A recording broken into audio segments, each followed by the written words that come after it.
영상으로 예배드리시는 여러분께 주님의 평화의 인사를 전합니다. 오늘은 3월 첫 번째 주일이고요.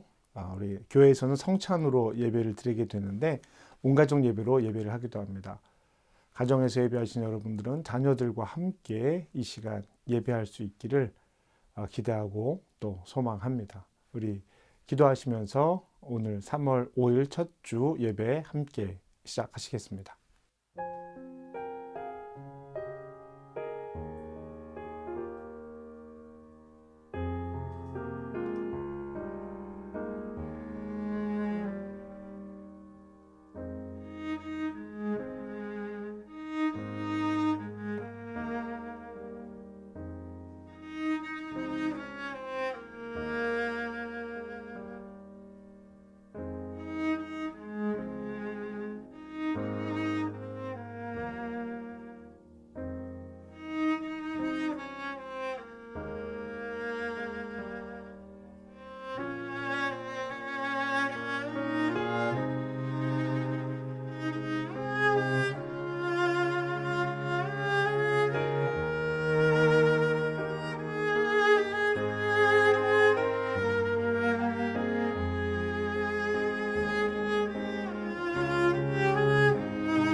전능하사 천지를 만드신 하나님 아버지를 내가 믿사오며 그 외아들 우리 주 예수 그리스도를 믿사오니 이는 성령으로 잉태하사 동정녀 마리아에게 나시고 본디오 빌라도에게 고난을 받으사 십자가에 못 박혀 죽으시고 장사한 지 사흘 만에 죽은 자 가운데서 다시 살아나시며 하늘에 오르사 전능하신 하나님 우편에 앉아 계시다가 저리로서 산 자와 죽은 자를 심판하러 오시리라.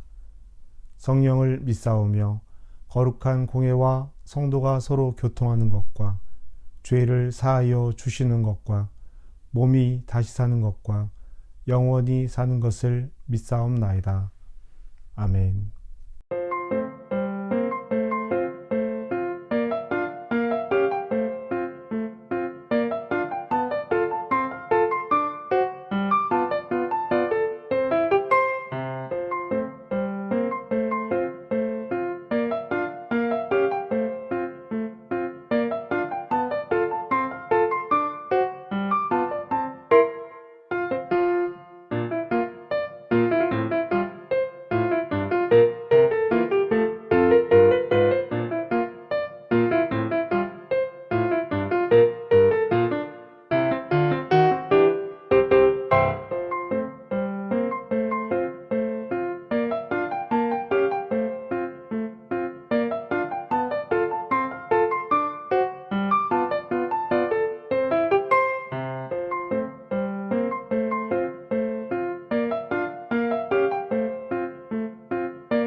하나님께서 우리에게 주신 말씀은 마태복음 13장 44절에서 46절까지의 말씀입니다.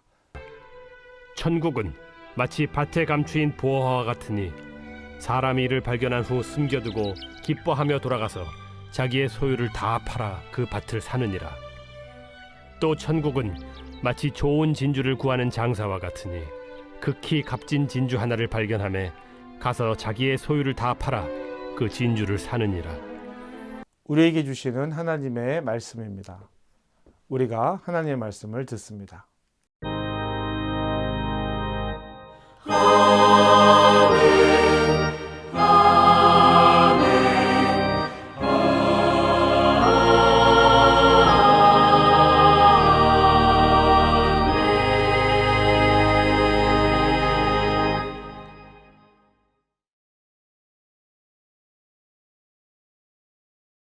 하나님 우리 아버지와 주 예수 그리스도로부터 은혜와 평강이 여러분에게 함께하길 바랍니다.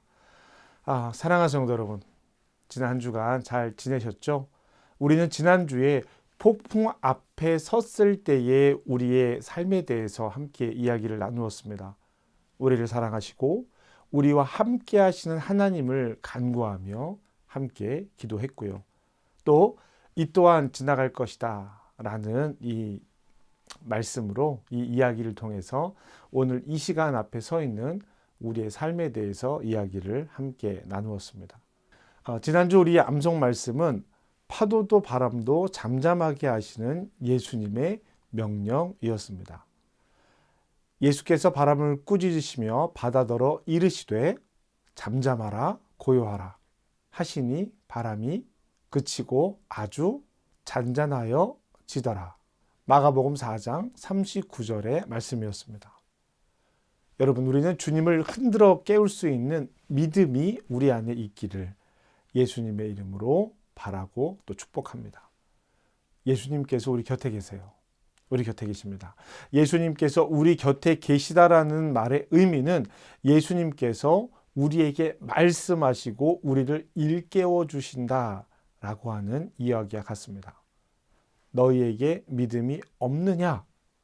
이 믿음을 일깨워 주시는 말씀을 주님께서 우리에게 하신다라는 것이죠.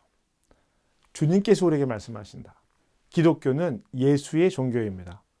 예수가 그리스도가 아니었다면, 예수님이 그리스도가 아니셨다면 우리의 믿음은 존재할 수 없었다라는 거예요. 아마도 우리는 아직 예수님을 기다리는 사람들이지 않았을까, 이렇게 생각이 됩니다. 그러므로 예수님은 우리에게 매우 중요한 존재, 그 이상의 존재 자체가 되시는 분이시죠. 그런 예수님께서 우리에게 하시는 말씀들이 있습니다. 성경에 기록되어져 있는 이야기들인데요. 산상수훈처럼 교훈을 주시고 가르침을 주시는 이야기들이 있습니다. 또 그와는 다르게 비유로 하시는 말씀들도 있었다라는 것이죠. 여러분, 비유로 무엇인가를 설명하는 것인데요. 그런데 이 무언가를 설명할 때 이 무엇이 사람들이 잘 알지 못하는 것이기 때문에 예를 들어서 다른 것으로 설명을 하는 것입니다. 그러니까 설명이 필요한 A라고 하는 것을 우리가 잘 알고 있는 B로 설명을 하는 것입니다. 설명이 필요한 것이 부침개, 우리가 잘 알고 있는 것이 피자라고 한다면, 여러분, 부침개는요, 피자와 비슷하게 생겼습니다. 한국의 부침개는 유럽의 피자와 같습니다 라고 말할 수 있는 것이죠. 부침개를 피자에 빗대어서 설명하고 있는 것입니다. 그러면 이 피자를 잘 알고 있는 사람들은 부침개가 이런 모양이겠구나 라고 그 이미지를 떠올릴 수 있다라고 하는 것이죠. 그러면 예수님께서 언제 이렇게 비유를 사용해서 말씀하셨을까? 예수님의 비유의 대부분은 하나님 나라를 설명하는 데 사용하셨습니다. 예수님의 사명은 하나님 나라를 선포하는 것이었습니다. 예수님은 하나님 나라의 희망을 말씀하셨고, 하나님 나라가 왜 희망이 되는지를 설명해 주셨고, 어떤 모습으로 우리가 그것을 받아들여야 하는지를 말씀하셨다라는 거예요. 제자들은 예수님께서 말씀하신 하나님 나라를 희망으로 받아들였습니다. 그리고 그 희망이야말로 그들의 삶을 변화시키는 내용이 되었다라고 하는 것이죠. 왜 예수님은 하나님 나라를 분명하게 말씀하지 않으시고 비유로 말씀하셨을까요? 확실하게 이것이 하나님 나라다라고 말씀하시는 것이 아니라 왜 비유로 말씀하셨을까라는 거예요. 분명하게 말씀하시면 더 이해가 되었을 텐데 말이죠. 앞서 말씀드린 것처럼 사람들이 하나님 나라를 제대로 알고 있지 못하기 때문이었습니다. 사람들이 알아듣지 못하기 때문에 비유로 말씀하셨어요. 마태복음 13장 13절 말씀에 이렇게 기록이 되어 있습니다. 그러므로 내가 그들에게 비유로 말하는 것은 그들이 보아도 보지 못하며 들어도 듣지 못하며 깨닫지 못함이라. 그리고 15절에 이렇게 또 이어서 말씀을 하십니다. 이 백성의 마음이 완약해져서 그 귀는 듣기에 둔하고 눈은 감았으니 이는 눈으로 보고 귀로 듣고 마음으로 깨달아 돌이켜 내게 고침을 받을까 두려워함이라 하였느니라. 예수님께서 이 땅에 선언하는 것은 하나님 나라의 복음이라고 말씀을 드렸습니다. 하나님 나라라고 말씀드렸습니다.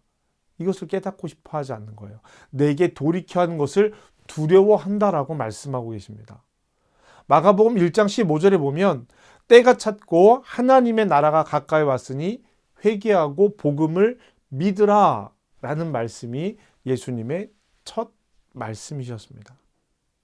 예수님은 절망 가운데 있는 사람들에게 하나님 나라가 가까이 왔다라고 희망을 선언하셨어요. 그런데 하나님 나라만 선언한 것이 아니라 하나님 나라가 우리에게 온다면, 하나님 나라가 우리에게 올 때 무엇을 해야 되는지도 함께 말씀해 주셨습니다. 그것이 뭐냐면 회개하고 복음을 믿으라예요. 마음으로 깨달아 돌이켜 내게 고침을 받을까 두려워한다라고 할 때 이 사람들이 두려워하는 것이 바로 이 회개하고 복음을 믿는 것이었습니다. 많은 백성들이 마음이 완악해져서 귀로 듣지 않고 눈으로 보지 않고 마음으로 깨달아 고침을 받을까 두려워한다. 이렇게 말씀하고 계신 것이죠. 많은 사람들이 왜 그랬을까? 자기들이 원하는 것이 아니었다라는 거예요. 하나님 나라가 자기들이 원하는 것이 아니었기 때문에 받아들이지 않겠다 라고 이야기하는 것이죠. 마태복음, 마가복음, 누가복음 모두 씨 뿌리는 자의 비유의 말씀들이 시작이 됩니다. 이 비유가 등장할 때 이 말씀으로부터 시작한다라는 거예요. 그리고 이 비유가 무엇을 나타내는지를 다 설명해 주고 계십니다. 비유로 말씀하신 이유, 이 비유의 내용들을 말씀하신다라는 것이죠. 왜 복음서들은 이 씨 뿌리는 자의 비유를 시작하고 있을까? 그리고 이 말씀을 하신 후에 하나님 나라에 대해서 여러 가지 비유로 말씀하시기 시작하시는데 왜 그랬을까? 씨 뿌리는 자의 비유는요, 하나님의 말씀에 관련된 비유이기 때문입니다. 하나님 말씀을 잘 알아들어야 합니다. 라는 거예요. 왜 그럴까요? 하나님 나라를 가까이 둔 우리는 두 가지 요청을 받게 됩니다. 먼저는요, 회개고요. 이 회개는요, 눈물 콧물 흘리며 기도하는 것, 잘못을 비는 행위가 아니라는 거예요. 왜 눈물 콧물을 흘리면서 잘못을 빕니까? 지금까지 살아온 삶에 대해서 잘못됐다라는 것을 인정하는 거예요. 그러니까 회개는 지금까지의 삶의 방향을 확인하고 지금까지 이 살아왔던 삶의 내용과 다른 삶을 살겠다라고 하는 방향 전환을 선언하는 것이 회개입니다. 이 방향 전환을 위해서는 이 지금까지 살아온 삶이 무엇인지, 내가 무엇을 위해 살았는지, 어디를 어떻게 살았는지를 알아야 한다는 거예요. 이런 이유로 회개의 첫 번째 걸음 멈춤입니다.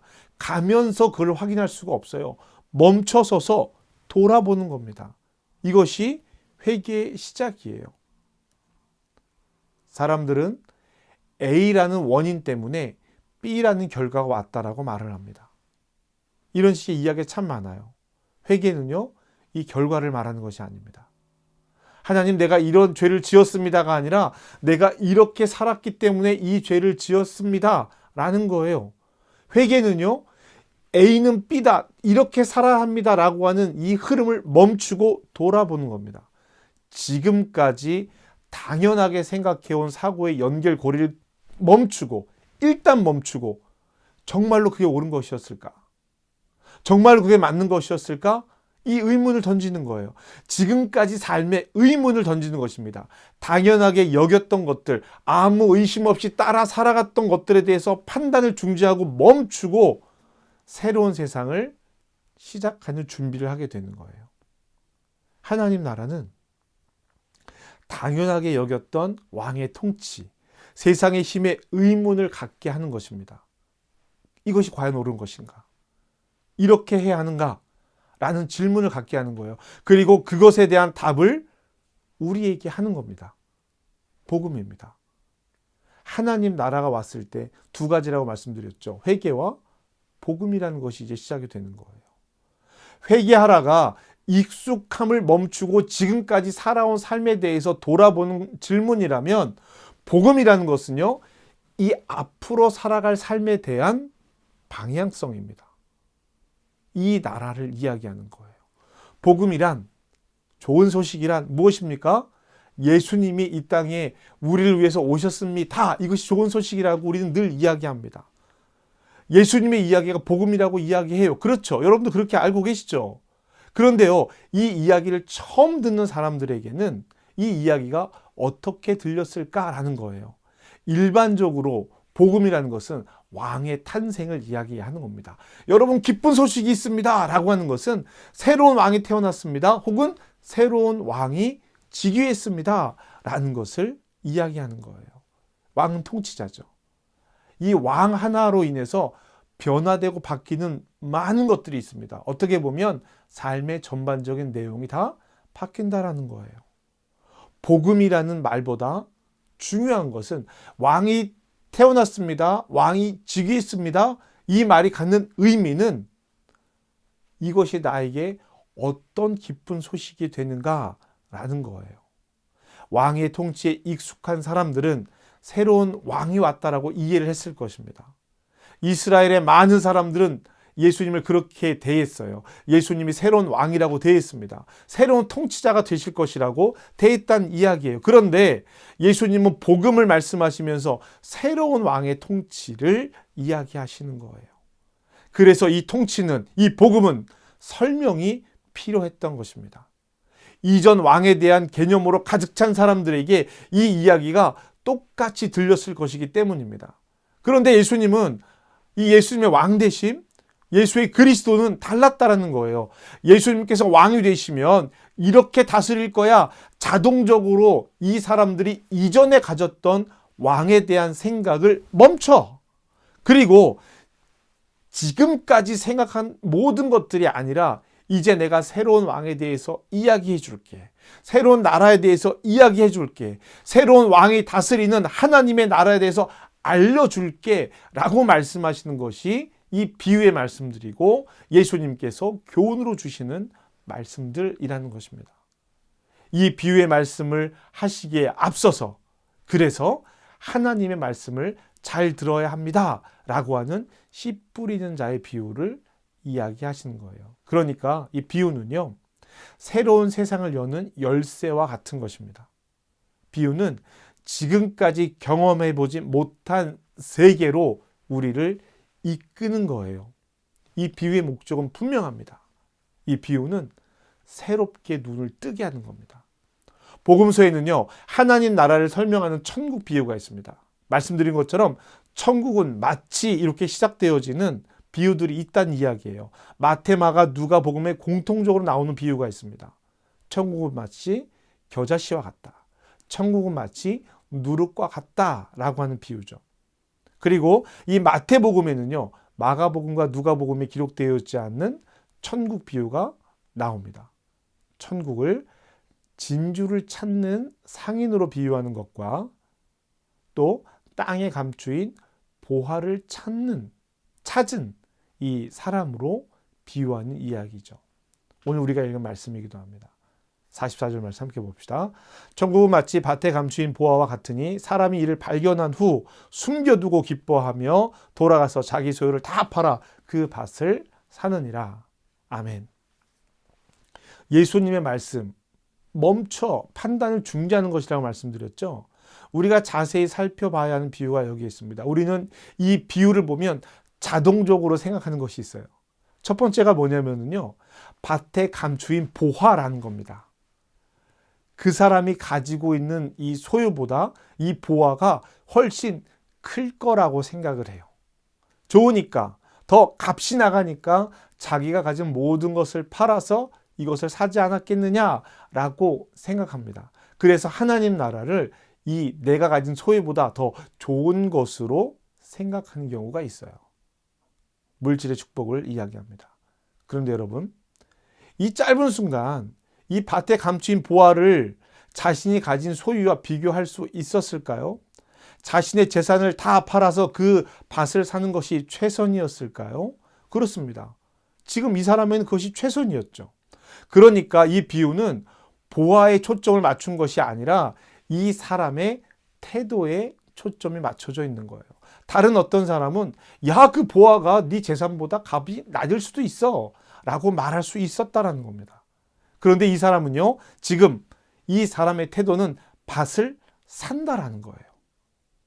그 보화의 가치를 인정하고 있다라는 겁니다. 그러니까 이 밭에 감추인 보화 이야기는 보화의 초점에 맞춰져 있는 것이 아니라 이 사람이 이 밭을 산다에 초점이 맞춰져 있는 거예요. 새로운 밭을 샀다에 초점이 맞춰져 있는 것입니다. 곧 이 사람의 삶의 터전을 바꾸는 이야기입니다. 그리고 그 밭에서 나오는 결과에 대한 이야기예요. 이어서 나오는 비유는요, 이 부분을 더 분명하게 말해줍니다. 45절입니다. 또 천국은 마치 좋은 진주를 구하는 장사와 같으니. 좋은 진주를 구하는 장사입니다. 좋은 진주와 같다가 아니에요. 46절 읽어보실까요? 극히 값진 진주 하나를 발견하며 가서 자기의 소유를 다 팔아 그 진주를 사느니라. 아멘. 여기에도요, 값진 진주에 초점이 맞춰져 있는 것이 아니라 그 진주를 산다라는 행위에 초점이 맞춰져 있어요. 우리는 저절로 이 값진 진주에 초점을 맞춥니다. 기본적인 생각이 그래요. 이 만몬의 생각입니다. 진주 장사 역시 이 발견한 진주가 객관적으로 자기의 모든 것을 팔아서 사야 되는 가치가 있다라고 하는 합리적 평가를 내리지 못했어요. 객관적인 평가를 내리지 못했습니다. 그런데 이 일반적인 생각을 멈추고 일반적인 생각은 이 진주가 그만큼의 가치가 있느냐라는 것을 따져야 하는 것이죠. 그것을 멈추고요. 자동적인 이 생각을 멈추고 자신이 내린 결정을 따라가는 겁니다. 새롭게 발견한 진주가 이 진주 상인을 부자로 만들어줬을 것이라고 하는 것은 우리의 생각이에요. 자연스러운 생각이죠. 그러나 이것은 오판일 수 있습니다. 이 비유에서 진주 상인이 결정한 것은 부자가 될 수 있는 진주를 샀다가 아니라 내가 값있다 여기는 진주를 샀다라는 겁니다. 새로운 결정이 일어난 거예요. 모든 것을 팔아서 그것을 샀다라고 하는 결정을 내린 겁니다. 여러분, 일반적인 이야기라면 이것을 비유로 설명하고 있겠느냐라는 거예요. 새로운 세상으로 들어선 것입니다. 예수님은 하나님 나라 앞에서 한 사람 한 사람을 세우며 도전시키십니다. 그리고 묻습니다. 어떻게 살아왔는지, 어떻게 살아갈 것인지, 어떤 선택을 해왔는지, 어떤 선택을 할 것인지 그 사람에게 묻고 스스로 선택하게 한다는 겁니다. 그런데요, 우리는 다른 사람들의 시선을 두려워합니다. 내가 선택한 진주의 가치를 다른 사람들이 평가해 주길 바란다는 거예요. 내가 발견한 이 밭에 감추인 보화에 대한 것을 다른 사람들이 평가해 주고 나는 그 평가를 받고 잘했다는 칭찬을 받고 싶어 한다는 것이죠. 하나님 나라는 다른 사람에게 세상에게 평가받고 그 평가에 휘둘리는 것이 아니라 나 스스로 하나님 앞에 주체를 가지고 살아가는 삶이 되었을 때 그 삶이 가치 있다라고 하는 것입니다. 밭을 산 기쁨은 보물을 넘어선 새로운 결단의 선택이라는 거예요. 진주를 산 기쁨은 재산을 팔고 더 값진 진주를 샀다, 투자했다라는 것이 아니라 하나님 나라를 내가 소유했다라고 하는 기쁨이라는 겁니다. 하나님 나라는요, 희생이 아니에요. 여러분, 내가 이만큼을 희생하고 이만큼을 얻었다라는 것이 아닙니다. 생각해 보세요. 우리 한번 이렇게 생각해 보시면 어떨까요? 여러분, 애벌레가 있습니다. 고치가 돼서 나비로 변해서 날아가야 돼요. 그런데 이 애벌레가 야, 내가 이 고치를 벗어서 탈퇴하고 나비가 되는 것은 이 고치를 희생하는 거야. 이렇게 생각하겠습니까? 사랑하는 성도 여러분, 특별히 부모님들께 부탁을 드립니다. 아이들에게 하나님 나라를 진주로 말하고 보화로 말하는 것이 아니라 보화를 발견하고 밭을 사는 태도, 진주를 발견하고 진주를 사는 이 태도에 대해서 말해 줘야 합니다. 그것을 선택하는 이 삶에 대해서 이야기를 해줘야 한다는 거예요. 하나님 나라는 이와 같다라는 이야기를요, 우리가 끊임없이 해줘야 합니다. 그러기 위해서는 여러분들이, 부모님들이 가치 있는 삶의 의미를 알아야 합니다. 하나님 나라를 보는 눈이 열려야 한다는 거예요. 열린 눈으로 진주를 발견한 상인은 더 이상 진주를 찾아서 헤매지 않아도 됩니다. 다른 이들의 밭에서 일을 하면서 생활을 했던 이 사람은요, 더 이상 다른 밭으로 옮겨 다니며 일하지 않아도 된다라는 거예요. 그들은 하나님 나라와 함께하는 새로운 삶을 찾았기 때문입니다. 진주가 주는 풍요로움이 아니라, 보화가 주는 가치가 아니라 하나님이 주시는 생명 안에서 그 삶을 펼쳐갈 것이라는 거예요. 모든 것을 판 그들이 얼마나 즐거운 삶을 살았을지 참 궁금하기도 합니다. 우리 사랑하는 자녀들의 삶이 이와 같기를 주님의 이름으로 축복합니다. 지금부터 여러분이 살아가는 삶이 이와 같기를 주님의 이름으로 축복합니다. 가장 먼저는요, 하나님 말씀을 듣고 내가 살아온 삶을, 내가 살아가려 했던 삶을 멈추어 생각하는 것입니다. 이 예배가 그런 시간이에요. 내가 자연스럽게 살아가던 삶을 멈추고 생각하는 시간이 바로 이 예배의 시간입니다. 판단 중지, 그리고 하나님 나라를 향한 새롭게 살아가야 하는 이 삶을 선택하시기 바랍니다. 이와 같은 기쁨의 선택이 오늘 이 시간 우리 안에 풍성하기를 주님의 이름으로 축복합니다. 우리 이 시간 자녀들을 축복하며 함께 결단하면서 기도했으면 좋겠습니다. 하나님, 발견할 수 있는 눈을 열어주시옵소서. 발견하면 선택할 수 있는, 주체적인 삶을 살아갈 수 있는 자유를 우리에게 주시고 다른 사람의 눈과 시선에서 자유롭게 하여 주시옵소서. 우리 이렇게 결단하며 함께 기도했으면 좋겠습니다. 기도하시겠습니다.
하나님, 우리의 눈이 열리게 하여 주시옵소서. 눈이 열려서 판단하게 하시고 선택하게 하여 주시옵소서.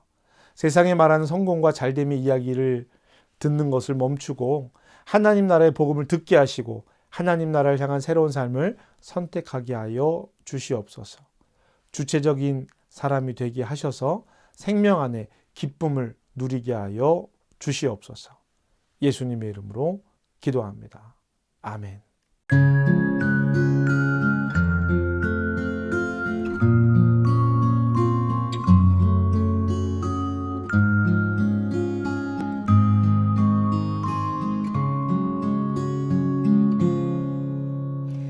이 말씀 따라 사는 동안 지치지 않게 하시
헛된 것과 거짓말을 내게서 멀리하옵시며 나를 가난하게도 마옵시고 부하게도 마옵시고 오직 필요한 양식으로 나를 먹이시옵소서.